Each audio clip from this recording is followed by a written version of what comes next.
Magandang gabi, ako po si Benison Estareja. Meron muli tayong update regarding po sa ating monitor na si Typhoon Leon with international name na Konang Rain po as of 11 p.m. araw ng Huwebes. Malapit na pong lumabas ng Philippine Area of Responsibility itong si Typhoon Kongray. Nakalagpas na po dito sa may Taiwan matapos na maglandfall ngayong hapon po dito sa may southeastern Taiwan at nakalampas na dito sa may kaliwang banda po ng Taiwan at inaasahang lalabas na rin ang ating area of responsibility sa mga susunod na oras. Huli itong namataan, 445 kilometers hilaga-hilagang kanluran ng Itbayat, Batanes at patuloy na humihina sa ngayon nasa 120 kilometers na lamang po yung kanyang dalang lakas na hangin at may pagbugso hanggang 165 kilometers per hour. At kumikilos naman ng mabilis 25 kph, kumilos pahilagang kanluran at inaasang kikilos nga po panorte sa mga susunod na oras. Base sa ating latest satellite animation, yung trough o yung buntot nitong si Bagyong Leon ay siyang nagpapaulan pa rin sa ilang bahagi po ng Luzon. Taasahan pa rin po ang mga minsan malalakas na ulan, lalo na dito sa may areas po ng Mimaropa at mga kalapit na lugar. At base naman sa ating latest satellite animation, ay wala po tayong inaasahan pa na bagyo na papasok ng ating Philippine Area of Responsibility sa mga susunod po na araw.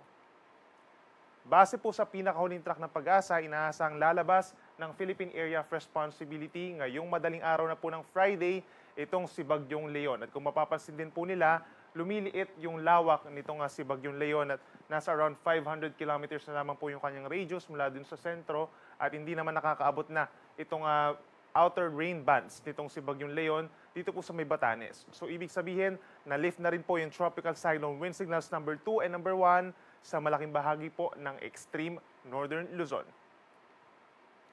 Pagdating naman sa mga pagulan, asahan pa rin po yung moderate to heavy rains or around 50 to 100 millimeters sa dami ng ulan. Bukas po yan, that's November 1, sa ilang bahagi po ng Luzon, kabilang na dyan ng Batanes, Zambales, Bataan, pababa ng Occidental Mindoro, hanggang sa may Calamian Island sa Palawan. Posible pa rin ang mga minsan malalakas sa paulan, lalo na po sa madaling araw at sa umaga ng unang araw ng Nobyembre. At sa Metro Manila naman at natitalang bahagi ng Luzon, medyo makulimlim pa rin at some point, lalo na sa umaga, at taasahan din po ang kalat-kalat ng mga ulan at mga thunderstorms. So make sure pa rin po na mayroon tayong dalang payong, lalo na kung lalabas, papunta po sa mga sementeryo kung saan bibisitahin po yung ating mga namayapang mahal sa buhay.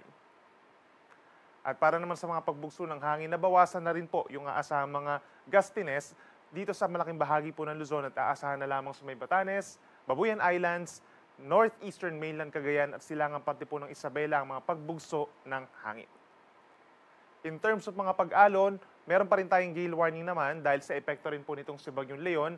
Hanggang 8 metro na lamang po dito sa may Batanes pero mataas pa rin po ito habang aasahan pa rin ng 5.5 meters sa taas na mga pag-alon sa baybayin po ng Cagayan kabilang ng Babuyan Islands, pababa ng Ilocos Norte at Ilocos Sur, kaya delikado pa rin po ang pumalaot sa mga nabanggit na lugar, lalo na yung mga mag-sea travel po ngayong long weekend dito sa may extreme northern Luzon, magiging mataas pa rin ang mga pag-alon, pero posibleng bumaba na po ito pagsapit ng Sabado ng gabi.